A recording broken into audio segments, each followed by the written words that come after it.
Señoras y señores, como siempre es un gran gusto estar con ustedes cada miércoles.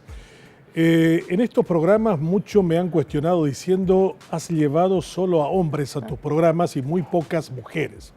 El programa de hoy estará dedicado por completo a mujeres paraguayas, de diferentes actividades, con diferentes visiones en torno al país, en esto que algunos denominan un gran matriarcado. En un país en donde las mujeres han jugado un rol histórico trascendente, han recuperado este país, y no solo en el elogio del Papa Francisco, hay muchas de las características de mujeres que no solo proyectan el Paraguay hacia el futuro, sino que preservan la lengua y hacen parte de esta tradición que por un lado tiene elementos positivos y por el otro algunos elementos cuestionantes. De estos temas estaremos hablando en el día de hoy aquí en Contexto, en nuestro encuentro habitual, para explicarnos el rol de la mujer en la sociedad paraguaya y especialmente cuál ha sido la impronta de ellas en distintas actividades, en la política, en el arte, en las cuestiones que tienen que ver con la búsqueda de la justicia, en la perspectiva histórica y, por qué no, también en la incursión en la política. De estos temas esta noche aquí en Contexto, conversando con ustedes.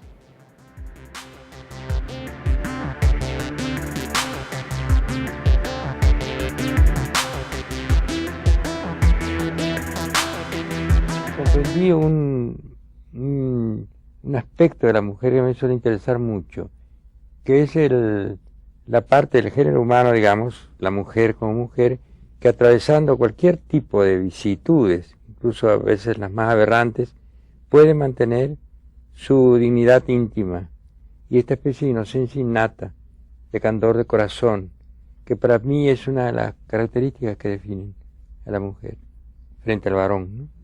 Usted es un gran defensor de la mujer. El otro día lo escuchaba en ese almuerzo que compartíamos, era casi un discurso feminista el suyo.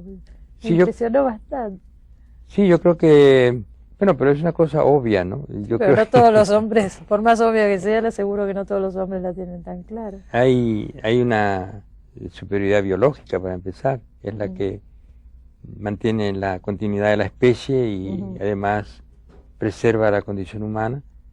Y además yo creo que dije en esa ocasión del almuerzo que yo estaba bastante influido por el ejemplo de mi madre. Estas cosas que vienen desde, prácticamente deben ser incluso un poco genéticas, porque ella tuvo una familia también donde solamente pervivieron las mujeres. El fundador de la familia, los Bastos, un portugués que yo no llegué a conocer. Y quedaron las mujeres y estas mujeres tuvieron una vida muy difícil, realmente, ¿no? Pero lo hacían en un estado de felicidad, de transporte. ¿Y usted fue criado prácticamente por mujeres? Por mujeres, Ajá. Sí. Tanto en el seno familiar, hogareño, como después cuando tuve que dejar este pueblecito donde vivíamos y vine a la capital para estudiar. Esto es lo que dice Augusto Roa Bastos. En una parte le preguntan si es feminista y dice, la mujer es transporte, es alguien que se prolonga y además tiene la gran ventaja biológica. Raquel Rojas, actriz de dilatada trayectoria del mundo cultural paraguayo, hoy está con nosotros. Raquel, hiciste una obra de Roa recreando en estos 100 años su proyección cultural. Buenas noches. Buenas noches, Benjamín. Estoy muy contenta de estar acá. Vos sabés que los quiero mucho, a ti y a Lisa. Y bueno, estoy muy feliz porque sí, este año ha sido para mí un año histórico porque he llegado a las fuentes del teatro, acompañada de mi hijo que estaba en Taiwán. Yo quería conocer las fuentes del teatro y fuimos a Borneo y a Bali. Y Bali es el lugar del mundo donde nació el teatro en su forma religiosa ritual. En Indonesia. En Indonesia.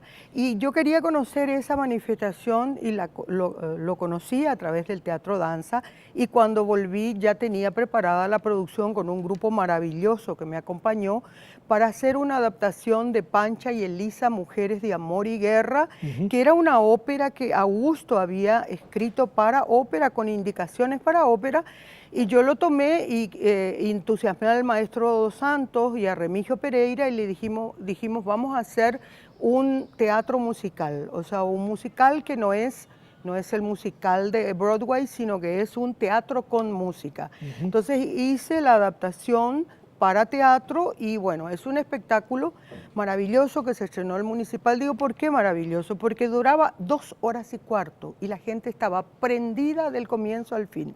La orquesta tenía su tiempo de orquesta, no es que se bailaba ni se cantaba como ocurre en un musical, y la gente quedaba fascinada con la orquesta, con el tiempo musical y luego con la obra teatral. Raquel, ¿verdad? las dos personajes, Pancha Garmendia es un amor de López no correspondido.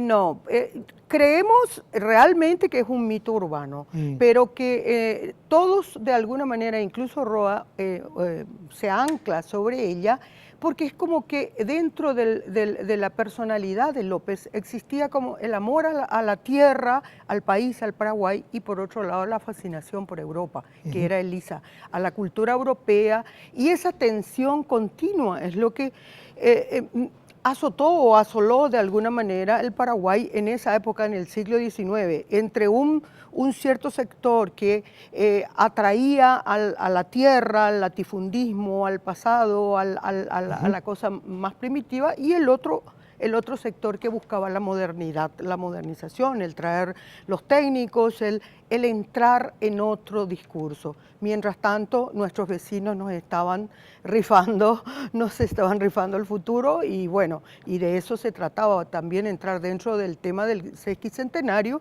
que mientras acá existían tensiones internas fuertes entre los hermanos paraguayos y conspiraciones, sin embargo, no estábamos dando cuenta de lo que estaba ocurriendo en nuestras partes. Empezaste tu vida de actriz muy joven, a los 16, me contabas. Sí, con un gran maestro que se llamaba don Leandro Cacabelos, que fue uno de los grandes alumnos del Ateneo Paraguayo.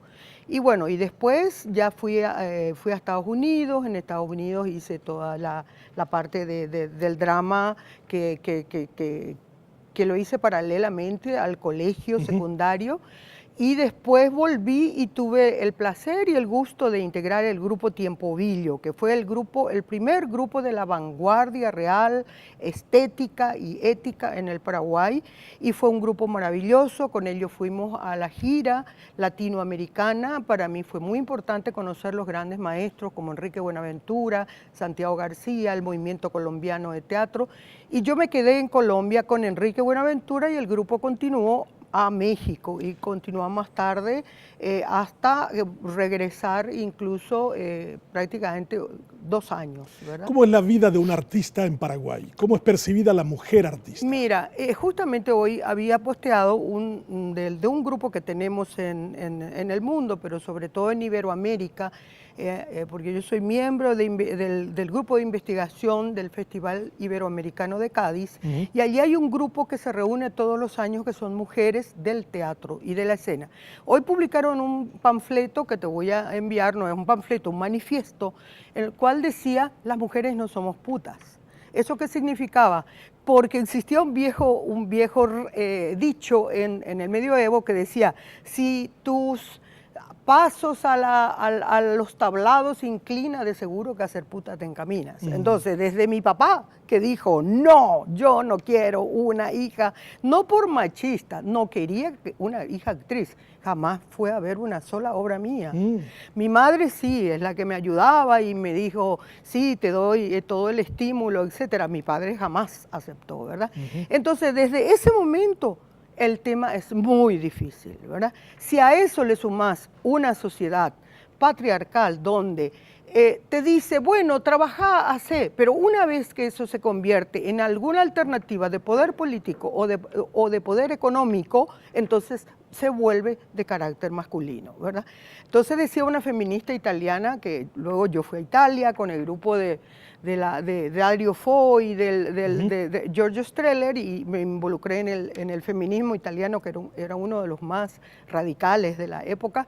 Decía: todo lo que sea femenino, la escena, que es creación, es femenina, la palabra es femenina, la obra es femenina, pero cuando empieza a hacer el dinero, el teatro, el productor, todo es masculino. Y eso sigue siendo muy fuerte en el teatro. Si además le contás que yo me voy llegando en Italia y quería ser directora, ¿verdad? Porque yo, si bien me va bien en la actuación, yo en realidad lo que soy y lo que busco ser es una muy buena directora escénica y una muy buena escritora de teatro.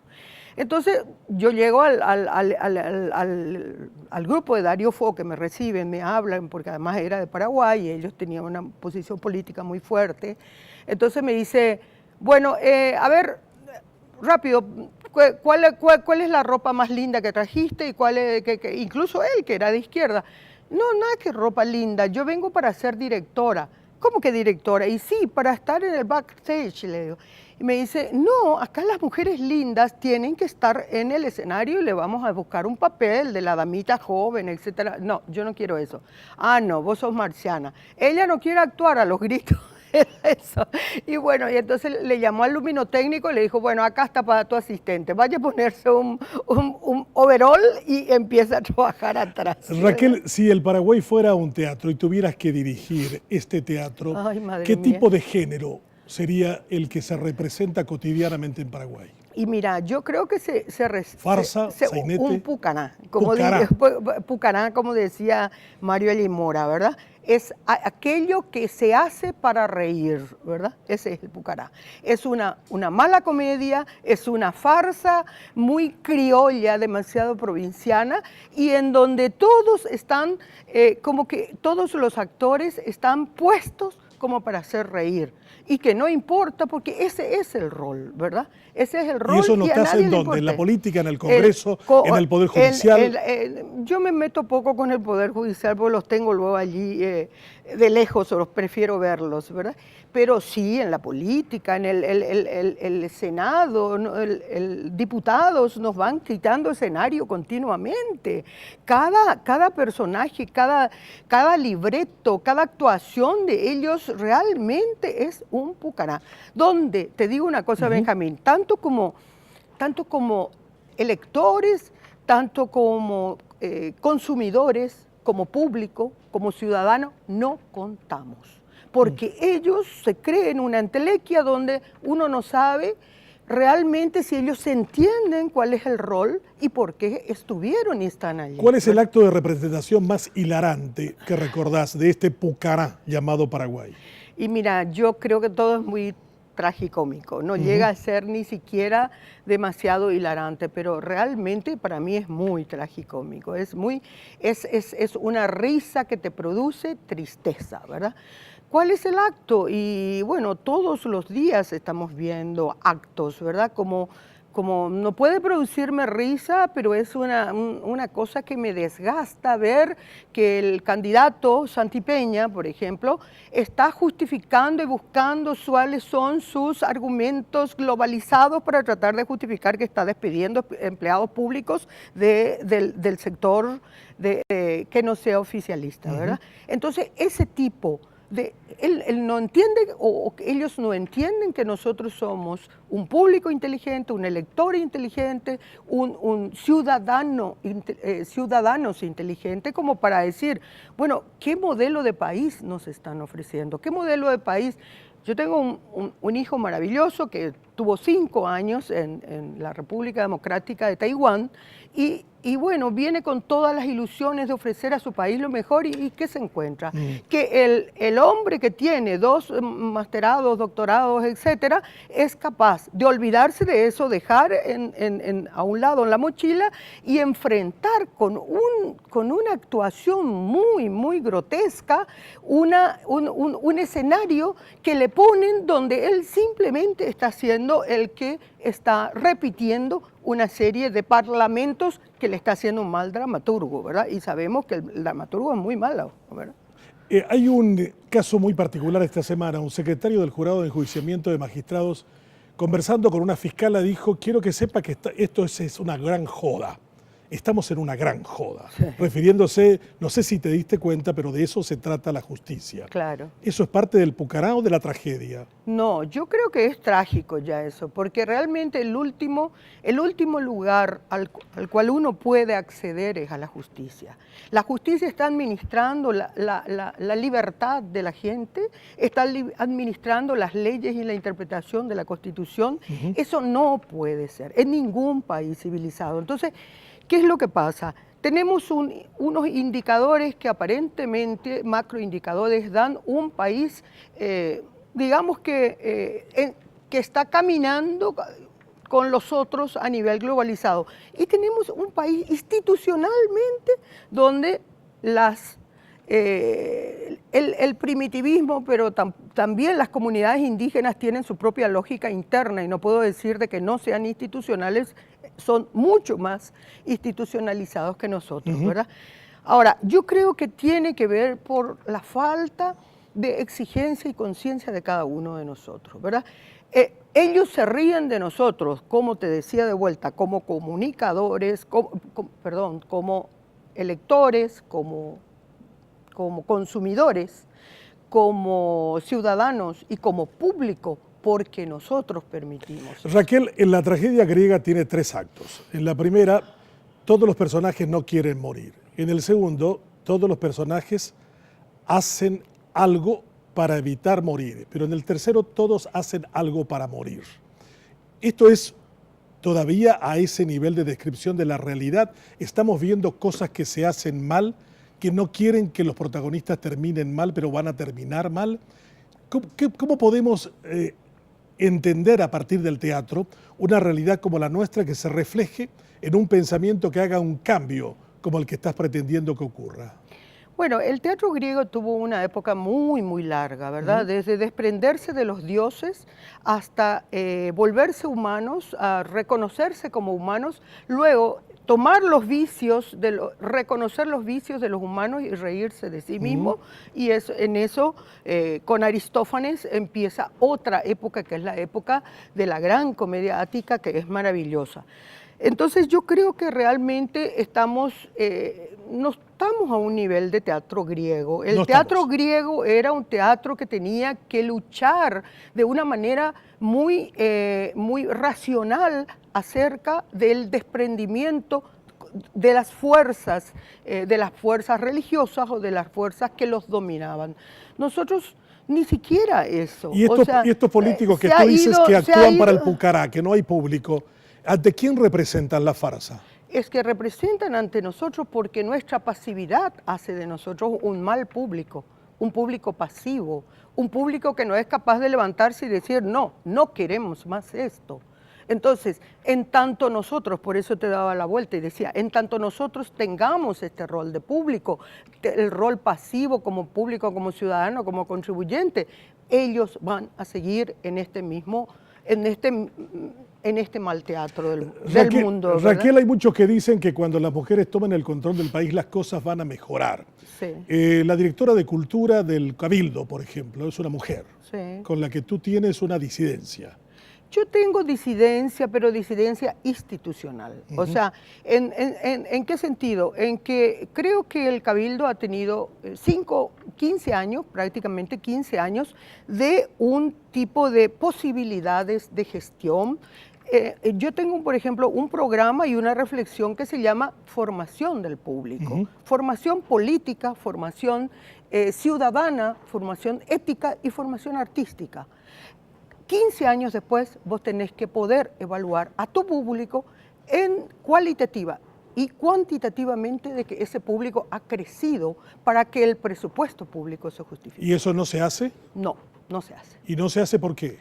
Y no se hace porque falta una política cultural, faltó una visión de política cultural en la cual quienes diseñan y al mismo tiempo se comprometen a invertir ese presupuesto público, son capaces de decir, bueno, ¿a qué nos vamos? ¿Quién es nuestro beneficiario? ¿Son los artistas? ¿Es el sector del chururú, de la relación con la diplomacia? Está bien también colocar el arte a nivel social, puesto que antes ni siquiera esa vitrina existía, pero no podemos quedarnos en eso. No podemos quedarnos en la frivolidad del evento, del arte como un eventismo social. ¿Y crees que Margarita Morselli es frívola?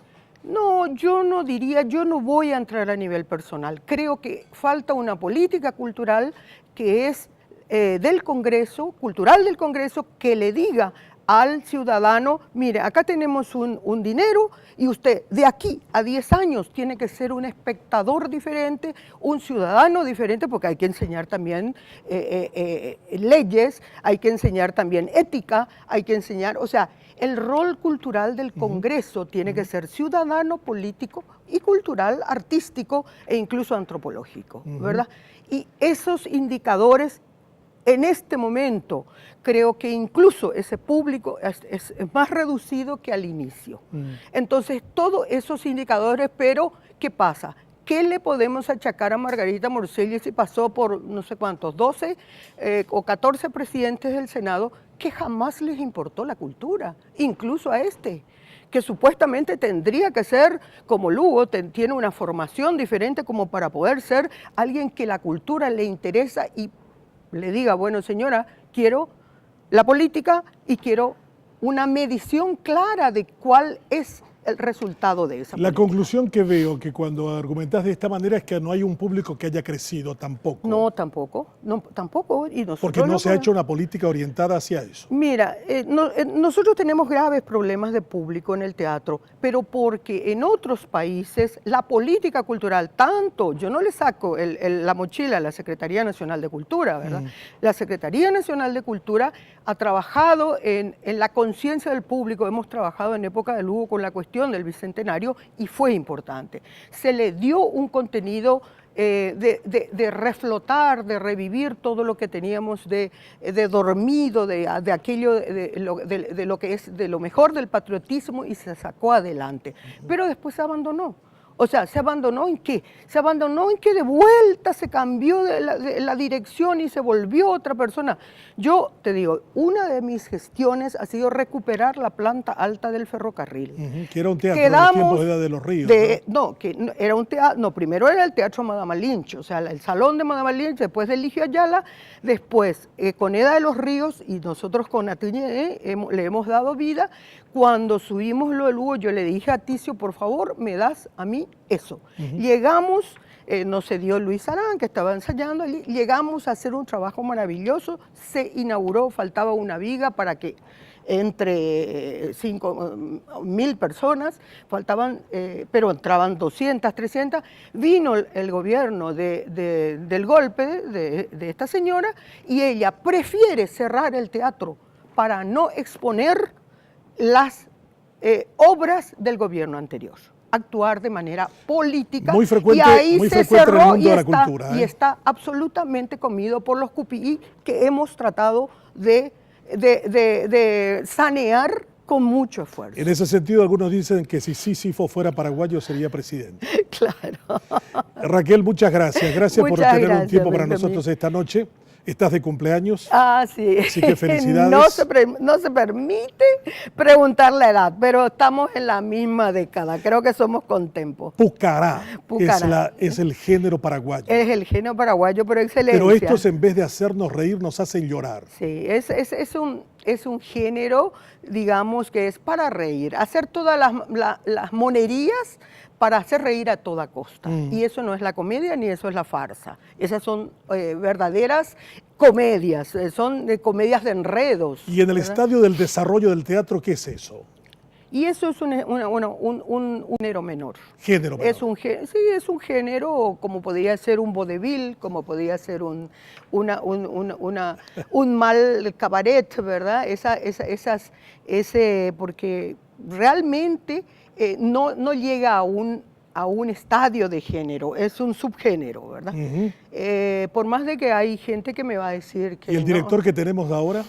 Ah, no, el director no entiende, no solamente no entiende nada del país, no siente que es lo más grave. Porque un director, hasta de un Pucará, tiene que poder sentir para poder hacer algo, para poder hacer arte, o aunque no sea arte, para poder por lo menos expresarse en escena. Este hombre no siente. ¿Qué tipo de director de teatro necesita el país? ¿Y qué género?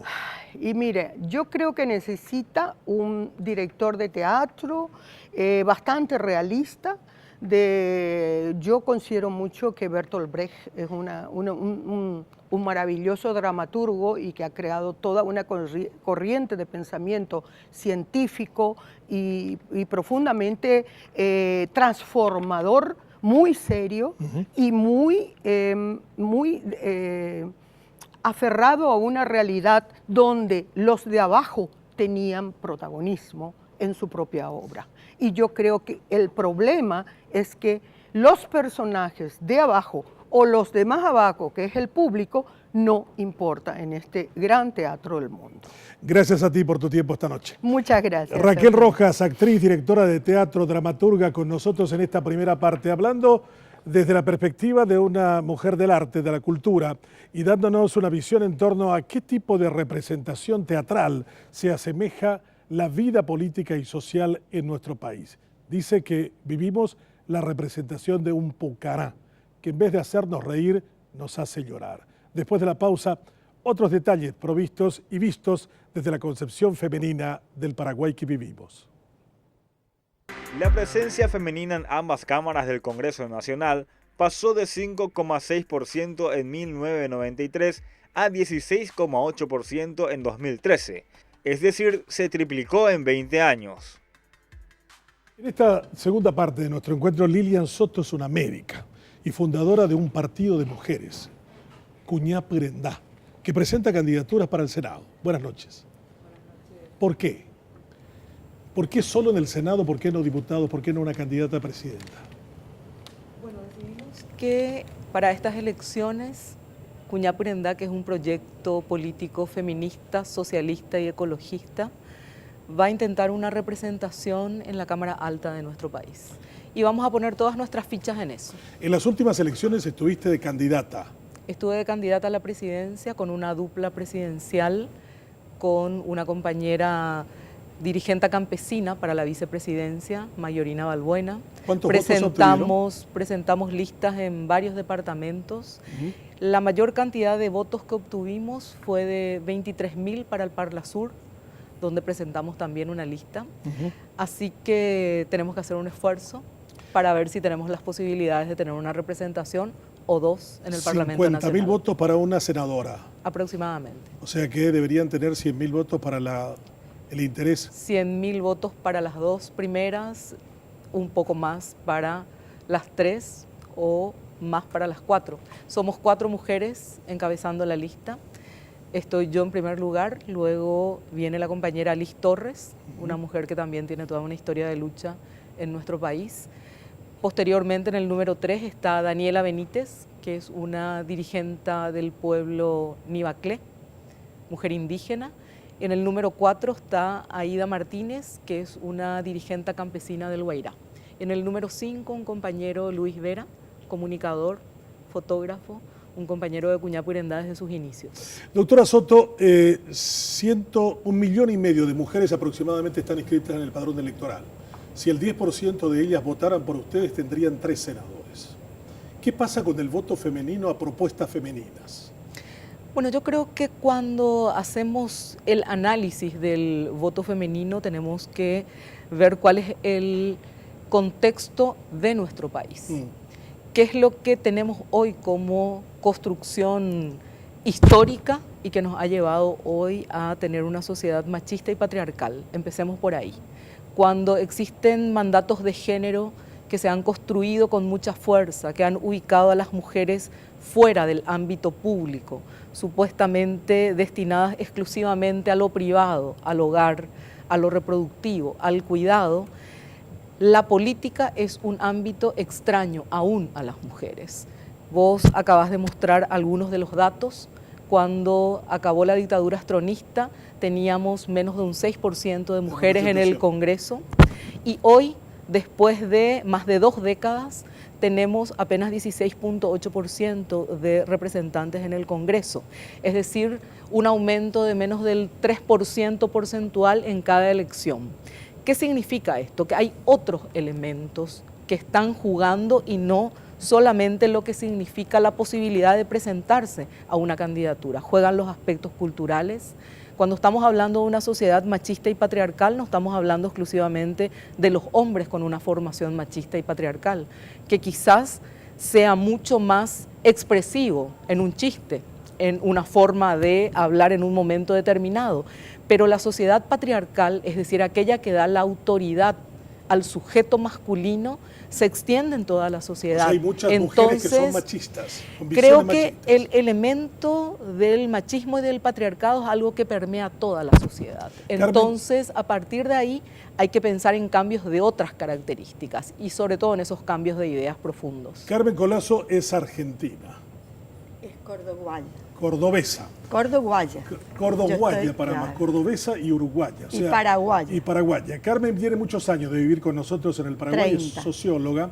Le preguntaba si en la Argentina se dicen a los hombres mi rey, como decimos en Paraguay. Las madres dicen a los hijos mi rey. Te dije que no, que es muy difícil. Es una sociedad que tiene una fuerte cultura de ascendencia europea y que a pesar de que la nobleza todavía está instalada en Europa, los que vinieron a la Argentina generalmente fueron anarquistas, socialistas y comunistas, republicanos, y hay una fuerte tendencia a no hablar de reyes. 30 años y en el menos de los Paraguay. varones. ¿Qué es lo que te enseñó el Paraguay? ¿O qué aprendiste del Paraguay? Muchísimo. Bueno, ¿O qué es aquello que te hubiera gustado que aprendiéramos más? Mira, yo creo que para mí ha sido un gusto enorme poder tener una experiencia multicultural como la que he tenido. Yo he nacido en una sociedad diferente y he podido venir a vivir a otra sociedad y por lo tanto he aprendido mucho más. Y además, como vos sabés, he tenido muchos años de itinerante gracias a mi trabajo en la cooperación internacional, multilateral y bilateral, y he podido recorrer muchísimo el continente entero y también parte del mundo. ¿Hemos evolucionado en este tema de las conquistas sociales para la mujer? Bueno, yo sí hay algo que agradezco enormemente al Paraguay, culturalmente, es que yo vine a mis 30 años y vine en el momento en que uno comienza a hacer su vida intelectual y laboral y a desarrollarla. Entonces yo venía con un acervo cultural importante intelectual de Córdoba, la Docta, donde nací, por algo le llaman la Docta, pero en Paraguay yo aprendí a insertarme en el movimiento de mujeres, que ya tenía algunas lucecitas en Córdoba cuando vine, pero a insertarme en un movimiento de mujeres que estaba construyendo una nueva institucionalidad democrática después de la dictadura que he sufrido en carne propia y he sido tratada por el Plan Cóndor y otros, y también por la dictadura de allá, ¿verdad? Sí, por las dos. Sí. Entonces vine y me inserté en este movimiento de mujeres. Creo que el movimiento social de mujeres en general, feminista y no feminista de Paraguay, es un movimiento potente, con lideresas como Lilian y otras que son de primer nivel, que creó una institucionalidad democrática y que pude participar de ello, muy distinta a muchos otros lugares de la región. Nosotros tenemos un Ministerio de la Mujer. Hay pocos países que lograron Ministerio de la Mujer. Argentina nunca lo tuvo. Tiene un Consejo de la Mujer dependiente del Parlamento y con muy poco presupuesto. El nuestro también tiene poco presupuesto. Y por lo tanto, los planes de igualdad y la institucionalidad que fuimos construyendo desde la política pública, creo que Paraguay puede sentirse contento y orgulloso, y creo que a mí fue algo que me encanta, me gustó trabajar en ese contexto y poder seguir todas esas conquistas y poder influir, Carmen, en las leyes y en las políticas. Hay mucha gente que dice que las mujeres en la política son diferentes, pero muchas mujeres son demasiado parecidas a los peores masculinos referentes que tenemos. Bueno, lo que decía Lilian, porque la cultura general es una cultura patriarcal. La cultura patriarcal no es una cultura de hombres, es una cultura de hombres y mujeres. Y en ese sentido quería decirte, por lo que comenzamos con esto del matriarcado, realmente nunca ha existido un matriarcado. Yo, gracias a las cátedras que he dado durante tantos años, casi 30, vos sabés bien, en el programa de género de la Universidad de Córdoba y otros programas de la región, y de acuerdo al intercambio intelectual con las académicas, te puedo asegurar que el patriarcado sí es un sistema construido, que lo vivimos hombres y mujeres con valores y con ¿Por qué hablamos de matriarcado en Paraguay? No, hablamos, pero hablamos mal, porque el matriarcado tendría que ser, si hubiera existido alguna vez en la humanidad, un poder construido por las mujeres desde los valores de lo femenino. Y los valores de lo femenino nunca fueron los valores superiores. ¿Cómo cuáles? Como por ejemplo, generalmente en cuestiones de género, nosotros asignamos a las masculinidades y las feminidades diferencias, algunas muy injustas, ¿verdad? Por esta división del poder.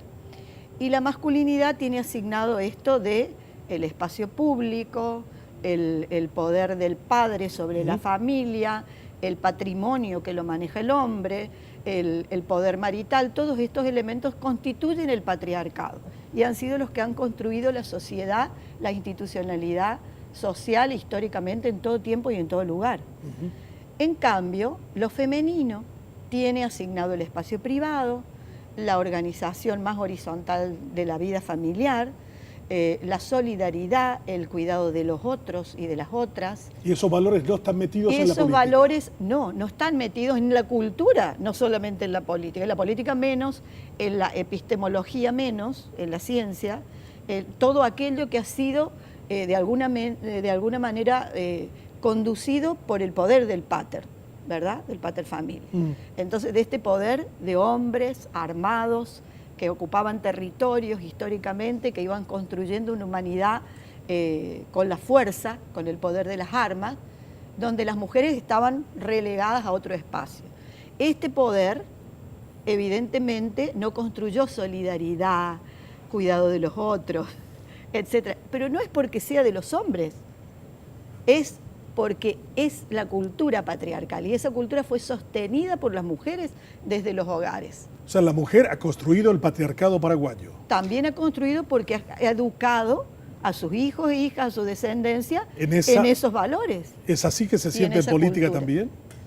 Bueno, creo que toda la sociedad ha construido el patriarcado, y cuando estamos hablando de la autoridad del sujeto masculino, de su lógica dominante, dominadora, de la lógica prepotente, de aquello que significa la imposición, estamos hablando de valores que se han expandido en la política y en consecuencia hay un ámbito político que tiene estos elementos como válidos, como importantes: la fuerza, la prepotencia, el autoritarismo, aquello que significa la imposición de una voluntad sobre otras voluntades, una construcción de poder que se ha considerado siempre una lógica que es la única. Y ese es un poder que tiene que ser transformado. Y las posibilidades de transformación creo que tienen mucho que ver con compartir el poder, con que estén todas las miradas en el poder político de una sociedad, no porque las mujeres seamos esencialmente más buenas. Yo no soy esencialista, no creo que por esencialismo tendríamos que plantearnos eso, sino por la socialización que se ha producido de las mujeres y de los hombres en otros elementos. Doctora, entonces, eso es clave de colocarlo en la política y a partir de ahí plantear los cambios. Doctora Soto, usted ha sido funcionaria del gobierno de Lugo, ha sido secretaria de la Función Pública, ¿no? Así mismo. ¿Qué fue esa experiencia para usted y por qué no pudo cambiar como debiera este Estado, cada vez más ogro y menos filantrópico, la definición de Octavio Paz? Bueno, puedo empezar por lo siguiente. Cuando miramos al Estado paraguayo tenemos que entender que este no es un Estado gigantesco, es un Estado pequeño, pero muy mal distribuido y en consecuencia no aborda todas las posibilidades de diseñar y ejecutar las políticas públicas adecuadas en todos los ámbitos. ¿Qué es? ¿Macrocefálico, microcefálico? No, ¿qué creo es? que tenemos por una parte una mala distribución Creo que sí tenemos una suerte de macrocefalia, es decir, en los ámbitos de las direcciones y de las jefaturas hay probablemente mayor cantidad de gente que aquella que tiene que ser llevar adelante todas las políticas en la calle o burócratas de la calle, como en administración pública podemos denominarlo. Creo que ese es un elemento central. El otro elemento central es que no existen todas las competencias y capacidades para todo aquello que hay que llevar adelante. ¿Por qué? Y bueno, creo que por la lógica prebendaria y clientelar que primó siempre en la administración pública, en donde lo primero que se planteaba era le doy trabajo a alguien y posteriormente hago el examen. Bueno, pues ese fue el proceso que se inició en el 2008. Por primera vez se llevaron adelante los concursos públicos de oposición, se comenzó a plantear todo lo que hacía a la carrera de la función pública y al paso que tenía que producirse de ese funcionariado a llevar adelante todo lo que son los exámenes correspondientes para ser ubicados en sus sitios. ¿Hay cuántos funcionarios públicos aproximadamente? Es decir, doy los números de ese momento, no los de ahora, alrededor de 300.000 si consideramos incluso quienes están en gobernaciones y en municipalidades. El proceso para hacer ese cambio es un proceso que requiere varios instrumentos. Por una parte, requiere instrumentos técnicos que son claves, la construcción de una carrera del servicio civil, cuáles son los elementos de los puestos que tienen que ser adjudicados, cómo se tienen que hacer todos los elementos de evaluación de las competencias del funcionariado público, y ese es un trabajo que se desarrolló durante más de 2 años. Hoy el instrumento está. Existe hoy un portal, Paraguay Concursa, a través del cual se están haciendo concursos públicos. ¿Por qué todavía se tiene tanto temor a la cuestión de me van a echar del trabajo si no voy al acto político de fulano de tal? Si un funcionario público ingresó por concurso, le importa un bledo que le vayan a forzar a tener que participar de un acto del Ministerio de Salud, del Ministerio del Trabajo. ¿Por qué tendría que participar? Bueno, yo creo que existen varios elementos. Un elemento central es que en realidad se ha construido una cultura del temor en la administración pública. Y esa cultura del temor no es algo que se pueda sacar de inmediato. Es un trabajo largo el que hay que hacer, probablemente cuando toda la gente que ingresó por concurso sea personas ¿Cuánta gente tenemos por concurso ahora, por ejemplo? Eso de 300.000. Tienes que preguntarlo al secretario actual. Yo hace más de 5 años que no estoy. Como burócrata del Estado, ¿cuánto fue? Te diría que alrededor de seguramente 10.000 cargos se concursaron. Entonces hay todavía todo un trabajo que realizar y me parece que hay que entender justamente que el elemento de transformación de la cultura de la administración pública es central. La gente tiene que colocarse en el rol del funcionario o la funcionaria de toda la población y no de aquellos que son los que están en un momento determinado en el lugar de autoridad. Pero eso todavía hay que cambiarlo, porque cuando tenemos nuevamente un gobierno que se plantea sencillamente la persecución al funcionariado público o llevar al funcionario público a los actos políticos, entonces cualquier trabajo realizado previamente vuelve a tener una vulnerabilidad muy importante. Carmen, ¿a qué le tiene tanto miedo a cambiar el Paraguay, especialmente la mujer, para cambiar? ¿Qué es lo que no quiere hacer? Bueno. ¿Y por qué?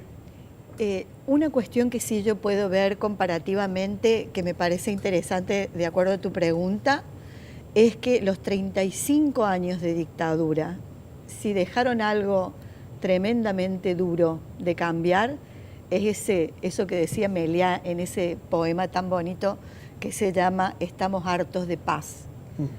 Que quedó un status quo difícil de movilizar, ¿verdad? La sociedad paraguaya se acostumbró a ese poder sobre ella y a ese status quo, pero desde la dominación, ¿verdad? Entonces, innovar, crear, pensar críticamente, son cuestiones que van a demorar y van a costar culturalmente, y que otras sociedades que no han tenido esta experiencia, a veces dicen, Argentina tuvo una dictadura, sí, 6 años, pero Paraguay tuvo 35 años una dictadura. Lo que genera culturalmente los 35 no es lo mismo que lo que puede generar una cultura dictatorial nazi de 6, ¿verdad? Esto se enraizó. Y yo creo que esta cuestión del cambio y del oponerse a y el de manifestarse recién se está empezando a dar después de todos estos años, después de la dictadura. Yo lo veo en la juventud, en estos chicos y chicas estudiantes, por ejemplo, que comienzan a salir a manifestarse porque ya tienen una cultura democrática. Es difícil, partiendo de una cultura tan autoritaria, estructurada, pero totalmente estructurada, salir del margen de esa cultura y no tener miedo. El miedo es uno de los signos fundamentales de la dictadura. Dice la Declaración Universal de los Derechos Humanos, un mundo sin temor, primero el temor, y sin miseria. Son los dos elementos fundamentales para una dictadura. Y este temor va a costar mucho en sacarlo cuando además no se colabora desde una construcción democrática de la sociedad a través de sus instituciones y fundamentalmente de sus partidos políticos, que son los que tienen que ser el nexo entre la sociedad política y la sociedad civil. Porque si el miedo se sigue generando, esta sociedad reproduce ese miedo para no reaccionar, para no pensar, para no criticar y para no imaginar. Es tremendo porque esto coarta incluso la imaginación, la innovación. La gente tiene temor a hacer una cosa distinta a la que tenemos. Y a lo que se le dice que tiene que hacer y a lo que el poder de la orden superior o del poder jerárquico, que tiene mucho que ver con el poder patriarcal, la jerarquía en vez de la horizontalidad. Yo suelo hablar a veces con algunos compañeros y compañeras que trabajan en la administración pública y les digo, acá no hay una cultura de pares, hay una cultura de subordinado o subordinante, pero no hay una cultura de pares, no solo en Paraguay, pero en Paraguay está muy marcado. Yo soy el jefe y tú eres el empleado. Exacto, y tienes que hacer lo que yo quiera y lo que yo diga, aunque sea antiético, aunque sea inmoral, aunque sea ilegal, y vas a llegar a mi cargo. Y vas a repetir el mismo ciclo con el que esté por debajo tuyo. Exactamente. Doctora Soto, ¿usted sigue ejerciendo la medicina? No, yo dejé la medicina en 1993 y me dediqué al estudio de la administración pública. O sea, ningún tratamiento médico con usted. Es decir, si acá te da un infarto, sabré qué hacer. Y bueno, ¿a qué ambulancia llamar? Si te doy un masaje cardíaco, todavía lo podré Desde hacer. el 93. Desde el 93 empecé a estudiar administración pública, primero acá en Paraguay. ¿Y por qué dejó la medicina? Dejé la medicina porque en 1991 construimos Asunción para Todos. Me candidaté a la concejalía de Asunción, ganamos las elecciones. Con Filisola. Con Filisola. ¿Le decepcionó Filisola después o no? Fui concejala, te respondo primero la pregunta inicial completa. Y en esos momentos tomé conciencia de que para poder hacer política y administración pública también tenía que estudiar, analizar, tenía que tener otros instrumentos y elementos, y eso era incompatible con la medicina porque también tenía que estudiar como médica. El hecho que tuviéramos tantos médicos en la política paraguaya es porque el país está muy enfermo. Yo creo que en realidad tiene mucho que ver con palpar la situación de la gente que llega enferma a un sitio, pero en realidad tiene como causa una sociedad que tiene problemas. Tiene como causa la pobreza, tiene como causa la falta de un zapato y en consecuencia podés curarle de una parasitosis, pero al día siguiente probablemente vuelva con la misma parasitosis porque lo que le faltó era el zapato. Entonces, en el hospital de clínicas creo que muchos y muchas de nosotras y nosotros vimos esa realidad muy de cerca, y poder cambiar esa realidad, la realidad de la sociedad en general y de la situación de las personas que viven la enfermedad, porque los condicionantes son aquellos que en realidad le enferman, te hace querer cambiar la sociedad. ¿Usted entra a la Facultad de Medicina qué año? Yo ingresé en 1982. ¿Y se gradúa? En 1987. Y fueron más de 6 años la carrera, ¿no? 6 años. ¿Y exactos. luego no hace el proceso de formación en hospitales? Luego hice el internado rotatorio durante 1 año y luego hice la residencia en medicina interna durante 3 años. ¿No se siente como que traicionó al erario público que financió su carrera? No, muy por el contrario. Creo que le estoy brindando a la sociedad una serie de conocimientos que la medicina me proveyó y que son muy similares a lo que implica la política pública. En ambas disciplinas aprendí algo que tienen en común. Tanto en la medicina como en la política pública hay que tratar las causas. Si no se tratan las causas, no se soluciona el problema. No se soluciona el problema médico, ni se soluciona el problema de una sociedad. En consecuencia, hay que analizar todo eso y tratar de apuntar a esas causas. Creo que un elemento de esas características es un aporte muy valioso a una sociedad como la nuestra, que necesita solucionar sus problemas sociales. No me contestó lo de Filisola. Carlos Filisola es una persona a la que quiero muchísimo. Transitamos juntos un camino importante durante la época de la Facultad de Medicina en la lucha contra la dictadura. Posteriormente, en la Municipalidad de Asunción, sé que es un hombre profundamente honesto, no ha robado nunca un centavo. Mientras yo lo conocí, estoy segura de que continúa igual, pero no coincidimos en decisiones políticas, en posiciones que en un momento determinado son posiciones que quizás busquen más el fin sin que importen totalmente los medios. ¿Se refiere al apoyo a la reelección de Cartes? No, me refiero a varios otros hechos previos. Nuestra separación ya se produjo hace bastante tiempo, en épocas en que él estaba ya como senador y tuvo posiciones que fueron en un momento determinado aquellas que tuvo con algunos sectores con los que tuvo acuerdos. ¿Sin espacio de reconciliación? Bueno, Carlos sigue siendo una persona, vuelvo a repetir, que ha, creo que demostrado durante toda su vida que no se vende por dinero, es de izquierda y creo que tiene posiciones de apoyo a la igualdad de género, y eso lo hace siempre una persona cercana no solamente a mis afectos, sino a mis posiciones políticas. Gracias, doctora Soto, por su tiempo. Gracias, doctora Colazo, también por estar con nosotros. Muy bien. Entonces hay que derrotar el miedo. Sí. El miedo, y hay que construir la innovación. Así es. ¿Las mujeres pueden ayudarnos? Por supuesto, porque es justamente ecológicamente lo que nos falta, lo femenino. Hay que incluir lo femenino. Gracias por el tiempo de ustedes esta noche aquí En Contexto. Dos visiones en torno a lo que se entiende por cultura y lo que se entiende por participación política de la mujer. Después hablamos con una historiadora y con una fiscala. De un total de 1.370.345 mujeres trabajadoras en Paraguay, solo el 4.1% son dueñas de sus propios negocios y el 8.1% son trabajadoras familiares no remuneradas. Bien, uno de nuestros grandes temas indudablemente tiene que ver con la posición de la mujer, la posición de la mujer en la sociedad ante la violencia. Jazmín Duarte es una historiadora, Liliana Sayas es una fiscala especializada en temas de derechos humanos.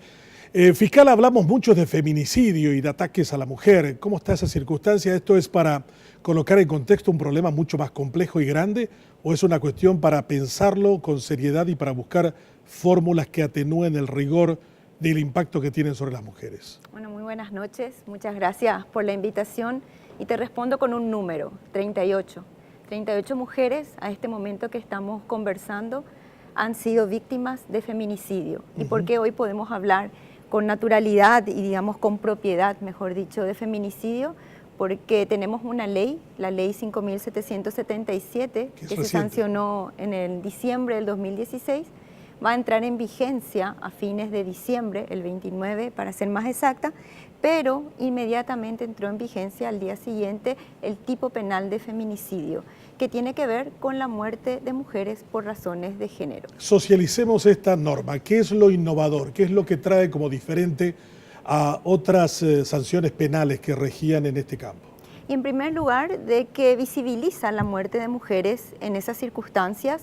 Tiene 6 incisos, los primeros 3 tienen que ver en el contexto de una relación de pareja, de parentesco, de convivencia, y los otros últimos incisos tienen más bien una perspectiva desde el Estado, ya sea, o también de que sea no necesariamente producto de una relación de pareja. Lo importante acá es que anteriormente las muertes de estas mujeres tenían que ser investigadas por el Ministerio Público a la luz del artículo 105 del Código Penal. El Código Penal únicamente tenía como tipo agravado la muerte de mujeres en caso de ser cónyuges o concubinas. Entonces pasaba de largo la muerte de mujeres por las cuestiones o razones que decimos de género, que es lo que pretende visibilizar un tipo penal de feminicidio. Fiscal, nos enteramos mucho de mujeres golpeadas. ¿Es este un país golpeador, machista golpeador, y al momento, el paraguayo? Y yo creo que sí.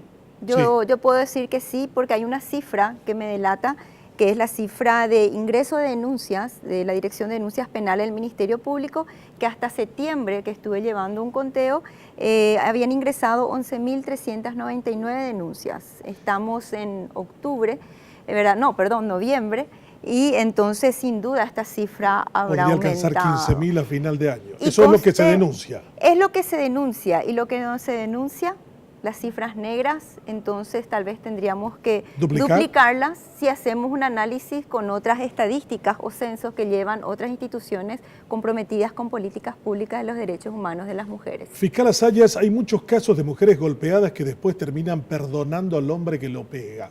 ¿Por qué? Bueno, ese es el fenómeno que también conocemos como la retractación. El perdón, la retractación, que la víctima no se acerque nunca más al Ministerio Público. Pero para eso queremos dejar en claro que este es un hecho punible de acción penal pública. El Ministerio Público interviene de oficio. Está dentro de lo que establece el artículo 268 de la Constitución Nacional, dentro de nuestras facultades, en el sentido de que no es un hecho punible que tiene que ser a instancia de parte o de acción penal privada. Nosotros investigamos de una manera muy especial estos hechos punibles. Para eso tenemos como Ministerio Público un instructivo, tenemos un protocolo de investigación del Ministerio Público con perspectiva de género, con el Ministerio de la Mujer, el Ministerio del Interior y la Comandancia. ¿Y cuál es lo curioso y lo complejo de este hecho punible? En primer lugar, ¿quién es el supuesto autor? La pareja o expareja. Y en segundo lugar, el lugar del hecho, en la familia, en la casa, en el domicilio, ¿verdad? Y que justamente se produce cuando se está en el ámbito familiar o cuando se rompe con esa relación de pareja y esa situación de control, porque más la violencia intrafamiliar no solamente persigue el golpe, sino que persigue el control de la mujer, ¿verdad? En el dominio y en la coyuntura que hemos escuchado que estuvieron hablando las que nos precedieron en el debate, en la cultura patriarcal de que yo puedo. ¿Y por qué puedo? Porque hay impunidad. En la mayoría de los casos del hombre que golpea y que incluso mata a una mujer lo hace con un disparador llamado alcohol, drogas, o no necesariamente? No es un disparador, ni el alcohol ni la droga. Tal vez sea un acelerador de la violencia. La violencia está instalada en la sociedad culturalmente, en una cultura que, a pesar de que la Constitución habla de un principio de igualdad entre el hombre y la mujer, igualdad en el acceso a la justicia, es una igualdad lírica. ¿Por qué? Porque en el día a día vemos una cultura de discriminación hacia las mujeres, en todos los ámbitos, en todos los sectores.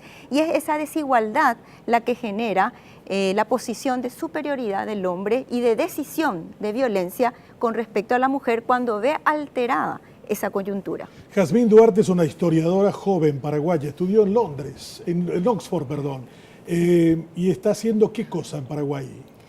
Bueno, acabo de volver, me estoy reintegrando nuevamente, queriendo más que nada hacer investigación histórica, social. Mi formación histórica es más que nada de la Católica y con el Comité Paraguayo de Ciencias Históricas, del que formo parte. ¿Somos un matriarcado, Jazmín? Qué buena pregunta, porque en realidad el nombre del programa me dejó pensando bastante y estuve leyendo al respecto antes de venir. Hay como dos visiones de matriarcado. Una ve el matriarcado como una sociedad donde las mujeres pueden tener el poder o pueden ocupar posiciones de poder, pueden tener espacios políticos específicamente. Y otra visión es de que el matriarcado, las mujeres toman las decisiones, pero más que nada hay una cultura femenina, hay una cultura más feminizada, digamos. O sea, no necesariamente el matriarcado va a ser contrapuesto al patriarcado. Sin embargo, en el caso paraguayo, entiendo también de dónde sale la caracterización que hicieron para el programa. hay como un mito del matriarcado, que entiende el matriarcado como nuestra sociedad de la posguerra, donde la mayoría de la población era femenina, no había más hombres, entonces se entendía que iba a ser un matriarcado, porque las mujeres tuvieron el papel de reconstructoras y tuvieron que dedicarse a la mayoría de las actividades económicas más que nada. Sin embargo, las mujeres nunca, al menos hasta la época de la dictadura, no tuvimos derechos formales, no teníamos ni derechos civiles ni políticos, por lo cual no teníamos realmente espacio de poder ni toma de decisión, por lo cual no considero que podamos llamar un matriarcado, ya que más allá, o sea, lastimosamente no tenemos una igualdad, una igualdad ni jurídica ni cultural. ¿Es complicado ser mujer en Paraguay? Yo creo que en todo el mundo, no sé si solo en Paraguay. Específicamente en Paraguay tiene sus particularidades, pero bueno, creo Inglaterra que tiene una primera ministra mujer, ahora tuvo a Thatcher anteriormente. Es súper interesante, porque me quedé muy sorprendida que en Oxford, luego de 800 años de historia, 800 años de formación académica, tienen la primera mujer rectora. Bueno, Harvard también, casi 400 años Eso después. creo que es como un indicio súper fuerte también de cómo hay una restricción todavía, al acceso de las mujeres a posiciones de poder, inclusive, o posiciones de administración, de gestión, inclusive en instituciones educativas, para no decir el Estado. ¿Y dónde se siente esa condición de ser más complejo o complicado ser mujer en el Paraguay? ¿En qué lugares? ¿En la política, en las decisiones económicas? Yo creo que más que nada en la forma en que la sociedad está definiendo qué podemos hacer y qué no podemos hacer como mujeres. Porque yo creo que por ese lado va el hecho que estamos limitadas o restringidas a estar en un espacio más bien privado que público, que es la famosa también definición binaria de cuál es el espacio femenino y cuál es el espacio masculino. Jazmín, ¿qué edad tenés? 29. Sos menor de 30 años. ¿Cómo ves a la generación nueva de paraguayos? Casi sos de la primera generación que nació fuera del cautiverio. Sí. Naciste en el 88. Nací en el 88 en marzo, así que prácticamente nací en democracia. Sí. La verdad que me sorprendo, me gustaría tener una mirada más esperanzadora, realmente. ¿Querrías tener? Querría tener. Quiere decir que no tenés.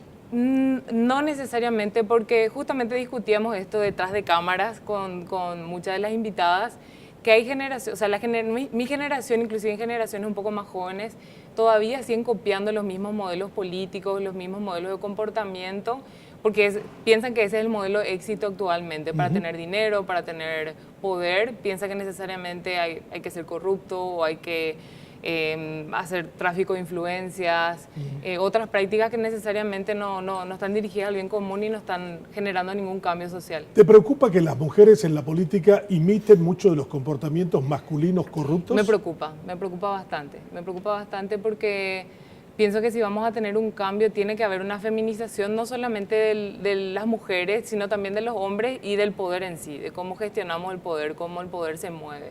Dicen que estamos ante un cambio de era. ¿Percibimos ese cambio de era en las cosas cotidianas del Paraguay? ¿O ves como que cuando venís de Inglaterra te venís a un país que todavía está en el siglo XVIII o XVII en algunas cosas? Realmente parece que volví al siglo XVII, pero no porque estuve en otro país, sino porque de la última vez que estuve en Paraguay y ahora, veo que el escenario cambió bastante y veo como un movimiento conservador reaccionario muy fuerte en contra de los derechos de las mujeres y también en contra de los derechos de las minorías sexuales, de orientación e identidad sexual diferente. Y eso más que nada me impactó y me hizo pensar en qué estamos fallando o qué está pasando para que ahora no queramos respetar la libertad y los derechos de otras personas diferentes. ¿Cuál es la frontera más importante que necesita alcanzar la mujer en Paraguay? La frontera.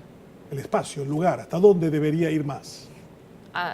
Hasta todo, hasta lo último, hasta el último espacio. O sea, yo creo que no existe una frontera, yo creo que tendríamos que estar a la par que los hombres y los hombres tienen que venir también a los espacios femeninos. Ese yo creo que es uno de los grandes desafíos, porque la mujer fue incluida, digamos, al ámbito político, al menos parcialmente, como estaban explicando también las otras invitadas. Solamente 6%, no sé qué porcentaje de mujeres en el Parlamento.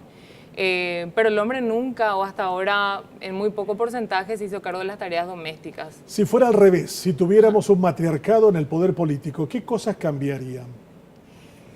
Yo no creo en la idea de que porque las mujeres estén ahí va a cambiar todo. Yo creo que la cultura política tiene que cambiar. Por eso me parecía interesante que me preguntes si me preocupaba que las mujeres copien esos modelos masculinos de hacer política. Cuando hablo masculino no hablo que todos los hombres tengan el mismo tipo de práctica, sino que es el modelo masculino hegemónico, digamos, de práctica política. Yo creo que va a cambiar la cuestión cuando tanto hombres y mujeres podamos acceder, pero tengamos otra idea de cómo debe funcionar la cuestión pública, cómo debe funcionar la política. ¿Cuál es el golpe más duro contra las mujeres, fiscala? ¿Cuál es lo que más duele en el Paraguay? La inseguridad. Yo creo que las mujeres no podemos decir que nos sentimos seguras. Y en primer lugar, porque cuando se investigan estos hechos donde son víctimas de violencia, de cualquier tipo de violencia sexual, intrafamiliar, las mujeres se empieza a cuestionar si algo habrá hecho.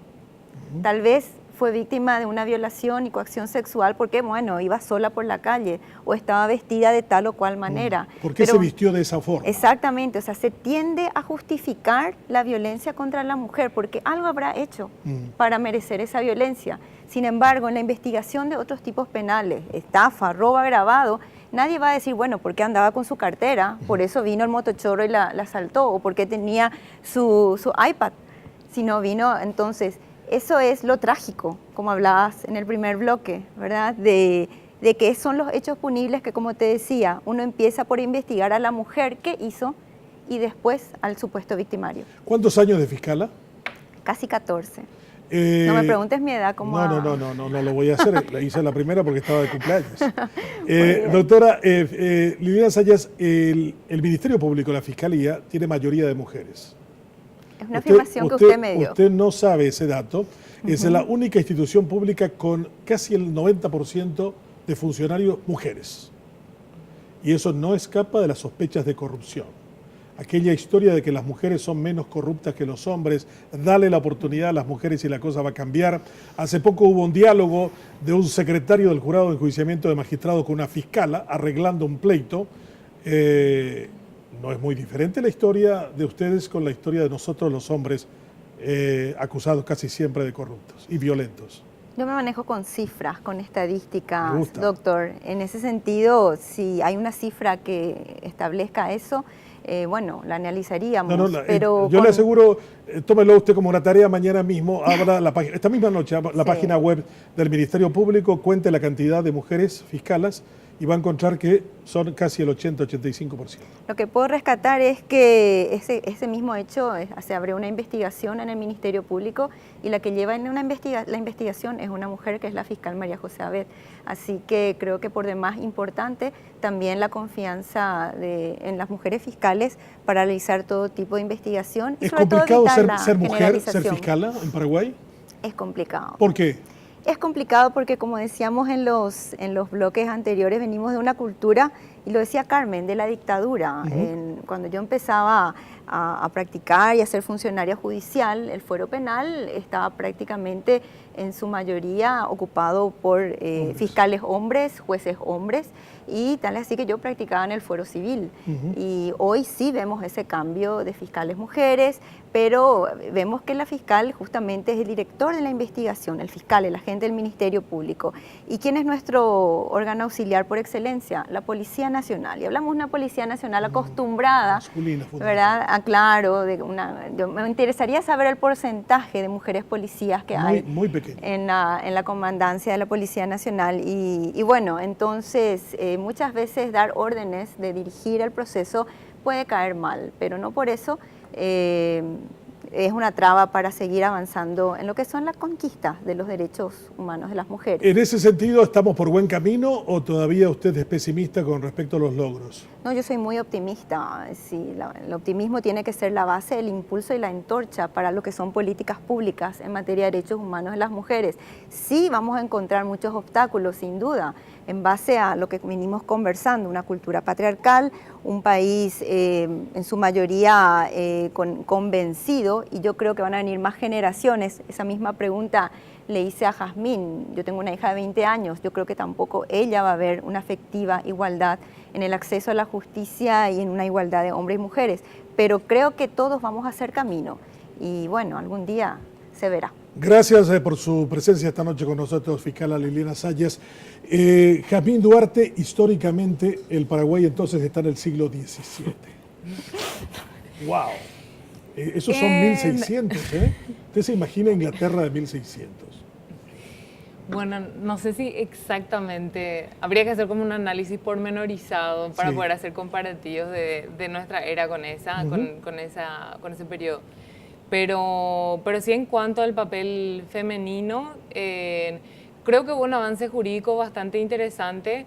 Específicamente lo que yo estuve estudiando y estuve analizando es el proceso de obtención de los derechos civiles y políticos de las mujeres en el periodo de la dictadura.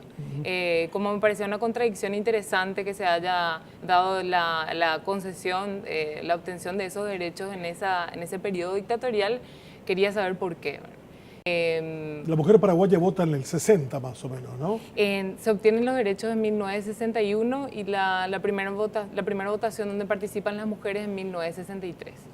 Gracias por el dato, gracias por participar con nosotros en el programa de esta noche. Gracias Liliana, gracias también Jazmín. Después de la pausa, una mujer que llegó a ser ministra de Justicia y que ahora quiere ser legisladora, Carla Basigalupo. La esperanza de vida de las mujeres es de 73,4 años, mientras que la de los hombres es de 69,2 años. Carla Basigalupo con nosotros, es abogada, fue exministra de Justicia, ahora es candidata a diputada por el Movimiento Colorado Añeteté, tercera en la nómina por capital. ¿Qué significa el rol de la mujer en la política y por qué Colorado Añeteté cuando fuiste ministra de Cartes? Buenas noches, Benjamín, un gusto estar contigo. Por supuesto me esperaba esta pregunta. Bueno, ¿por qué Colorado Añeteté? Porque abrazo la misma causa que Marito. Marito es un líder auténtico que hoy embandera la valentía de un proyecto diferente. Y digo valentía porque no fue fácil para él, no es fácil para él enfrentarse a este modelo imperante, a una persona como el presidente de la República que hoy realmente representa el continuismo y representa el avasallamiento de las instituciones del Paraguay. Él dio una marca importante y Marito supo defender en su momento la bandera de la Constitución Nacional y ahí es cuando generó un gran consenso, ese consenso en el que nos aglutinó a todos los paraguayos que entendimos que la defensa de la Constitución era una causa nacional. ¿Cuántos meses fuiste ministra? Yo fui ministra de Justicia 6 meses y antes de eso, 1 año y medio, viceministra de Política Criminal. En los 6 meses, ¿cuántas veces hablaste con Cartes? Hablar, pocas veces, sí a través de mensajes, por una cuestión de agenda y además porque el interlocutor siempre era en todo caso Juan Carlos López Moreira. O sea, el presidente no habla o no hablaba con sus ministros. Muy pocas veces. ¿Eso por qué? Bueno, de hecho, Benjamín, aquí se adoptó una postura de disolver el Consejo de Ministros y crear un centro de gobierno a través de un decreto y por supuesto toda una metodología nueva, una metodología rara, digamos, porque si nosotros necesitábamos actuar como equipo para resolver las necesidades del país a través de lo que es justamente ese órgano ejecutor técnico del presidente, no lo teníamos. Entonces lo que nos quedaba era interactuar de una u otra forma para poder cumplir nuestras funciones con el centro de gobierno representado en este caso por el ministro o por otras personas cercanas al presidente. ¿Y qué es el centro de gobierno y dónde funciona? Bueno, el centro de gobierno funciona en Burubillaroga a través de oficinas diferentes de ahí están los gerentes de Cartes. Ahí está Ortiz, Barrio Canal, ahí está López Moreira, que es secretario general. Claro, no sé si en forma permanente, pero sí, están ahí, hacen oficinas también. O sea, la vez que hablaste con Cartes, tu presidente, cuando eras ministra, ¿fue de cuántos minutos? Y puedo decirte que gracias también al trabajo duro que hacíamos, hubo un reconocimiento de él. Por eso a mí me sorprendió, no tengo que decir que no me sorprendió la destitución, porque así fue, fui sorprendida, porque realmente un tiempo antes tenía felicitaciones constantes del presidente a través de mensajes y tuvimos 2 o 3 encuentros breves, cortos, pero los tuvimos. Pero ya, Benjamín, una semana antes de que se dé ese circo, esa supuesta situación, de destitución, a mí ya me había advertido el vicepresidente de la República que el entorno del presidente de la República estaba conspirando y ya prácticamente era un hecho que me iban a sacar. Entonces yo, ante la noticia del vicepresidente, la cual agradecí muchísimo, bueno, intenté acercarme, intenté hablar para ver qué pasaba, pero ya no hubo ese contacto y ahí entendí perfectamente que la decisión estaba tomada. Y ese día, cuando se dieron los hechos, en teoría irregulares, y cuando les puse al presidente que no era la forma de hacer las cosas, porque pretendía él que hiciéramos un procedimiento irregular, violando una resolución judicial que ya estaba emitida por el juez Ayala Brun. Entonces ese escenario, en teoría, sirvió de justificación a una destitución que en realidad ya estaba preestablecida. ¿Y qué es lo que crees que no les gustó de tu gestión? Mira, Benjamín, en la política uno puede barajar varias opciones. Hay muchas cuestiones de celos, ya me venían también diciendo. Además, pocas veces creo que vieron a una mujer entablar o realizar una actividad muy fuerte y bastante bien llevada. Entonces eso también generó ciertos celos de algunas mujeres del entorno, mujeres en la política también. Y además, tengo que decir que yo era una mujer, soy una mujer que activa ya en política. Yo trabajaba con los dirigentes de base, Benjamín, y orgullosa digo eso. Porque ya después de culminar mis funciones, trabajaba mucho con los dirigentes del Partido Colorado, con las mujeres dirigentes, porque ya veían también una figura femenina diferente, una figura femenina que las aglutine. Entonces yo venía realizando, y el presidente lo sabía, porque yo incluso le comenté al presidente que como tenía ese llamado de tantas personas que querían ya ver una figura política fuerte, entonces le pedí, digamos, el permiso correspondiente y me dio toda la vía libre, pero después ya fue creando ciertos celos por lo visto, y como el entorno del presidente, y hay que decirlo concretamente, no es político, entonces eso pudo haber generado un cierto resentimiento seguramente, pero como te digo, en política uno puede barajar varias opciones. Tienes una hermana ministra de Turismo, ¿no? Así es. ¿Cómo te llevas con ella? Perfectamente. Nos respetamos, nos queremos, nos seguimos ayudando. Yo sé que es una persona sumamente valiosa para este presidente de la República. Sé que siempre cumple su trabajo a cabalidad, es una persona altamente técnica, no es muy política, entonces en ese sentido no tenemos problema. Mucha gente hubiera dicho, bueno, Carla se parece más al perfil de Peña. ¿Por qué no con Peña? Por la integridad, Benjamín. La integridad. Uno no puede renunciar a sus valores por un oportunismo pasajero. Entonces, ¿qué le mostramos a nuestros hijos? ¿Qué mensaje le damos a nuestro pueblo? ¿Qué líder podemos ser, Benjamín? Si corremos a afiliarnos después de toda una vida de pertenecer a un partido, correr a afiliarse rápidamente y ponerse un pañuelo colorado cuando nunca abrazaste la causa y sabiendo perfectamente que no vas a ser autónomo, que otra persona más te va a dirigir, ¿con qué cara miras a tu pueblo? ¿Con qué cara miras a tu familia?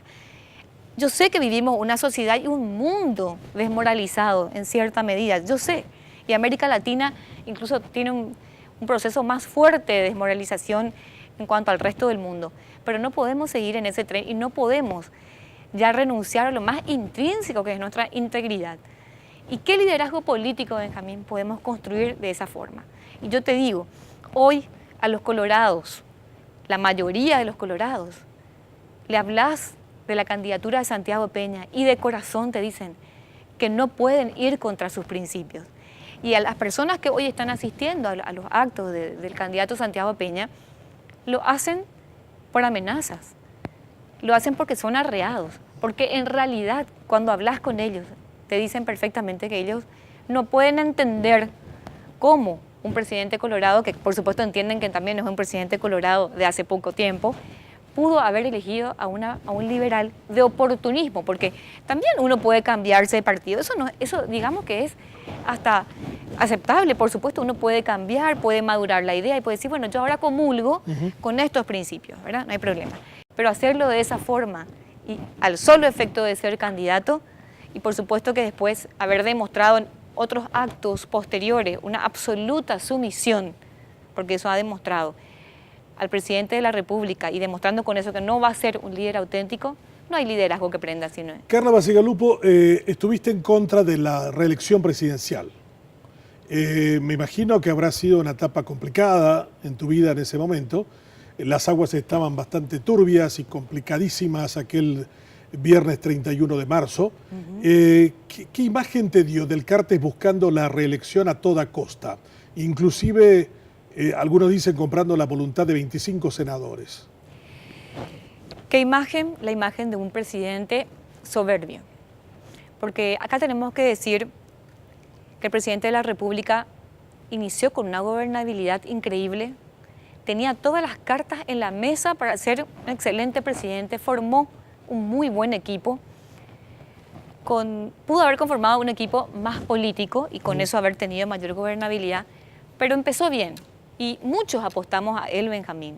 Yo trabajé incluso también para él y trabajé desnonadamente en el equipo, es decir, como viceministra, y nadie puede decir lo contrario, porque creo que todo el mundo conoció nuestro trabajo, como viceministra primero, como ministra, impulsando una reforma penitenciaria, instalamos la reinserción social, bueno, en fin. Y realmente él tenía todo para triunfar. Pero aún teniéndolo todo, un solo disvalor puede echar por la borda todo. Se llama soberbia. La soberbia que enceguece, que hace creer a una persona que puede violar todas las normas para seguir con su voluntad o su capricho. Y en este caso fue eso. Porque en un sano juicio, ¿cómo podías creer que se iba a aceptar o que la ciudadanía y la oposición iba a aceptar un atropello tal a la Constitución? Y tengo que decir que se creó un gran consenso del que fui parte. Es cierto, salí a la calle, firmé la solicitud pública, acompañé en las redes, porque realmente fue un intento no solamente de modificar irregularmente la Constitución, sino eso fue mucho más profundo. Eso fue una señal de volver casi a una dictadura, volver atrás, todo un proceso que logramos con mucho esfuerzo, y vos lo sabés porque vos fuiste convencional nacional constituyente y sabés lo que costó llegar a ese proceso, echar por la borda por un capricho. Entonces yo creo que si me preguntás por qué fue por la soberbia. Y creo que estuvo sumamente equivocado y luego pudo ver seguramente su error, pero ese error le hizo ver una ciudadanía decidida, una ciudadanía unida, una ciudadanía que gracias a ese ejercicio hoy sabe que no va a tolerar más violaciones constitucionales. Carla Bacigalupo, mucha gente dice Cartes tiene dinero y terminará derrotándolos. ¿En el pueblo colorado el dinero es fundamental? En el pueblo colorado el dinero ayuda a la campaña, pero no hace a la decisión del Colorado. El Colorado es y va a ser el 17 de diciembre libre en el cuarto oscuro y va a elegir a su líder, al líder que él sabe, que esa persona sabe que va a luchar realmente por el Partido Colorado. Porque hay que decirlo, Benjamín, el pueblo colorado es un pueblo fanático de su partido. El Partido Colorado es 80% pasión y solamente un 20%, digamos que es un pensamiento crítico. El 80% de nuestro dirigente de base de nuestro pueblo colorado es pasión, cree en el Partido Colorado y en sus líderes. La plata no le va a doblegar. No le va a doblegar. Hay una parte que se me escapó de preguntarte. Algunas mujeres conspiraron contra vos, decías, para que te sacaran de ministra. Lilian Samaniego. No puedo decir nombres, va a ser muy irresponsable de mi parte decir nombres, pero sí tenía yo las noticias semanales de que eso estaba ocurriendo y realmente me llamó la atención, seguramente en mi ingenuidad política todavía, porque yo realmente tenía la idea de unir esfuerzos, Benjamín, de unirme a otras mujeres e impulsar juntas la paridad. ¿Te llamó la atención que las propias mujeres conspiraran contra vos? Totalmente. Gracias por tu tiempo esta noche, que hayas tenido tiempo de estar con nosotros. Nos vamos del programa. Ha sido un verdadero gusto hablar hoy con mujeres. Mujeres en la política, en la academia, en la fiscalía, en las actividades que tienen que ver con el pensamiento, con la cultura.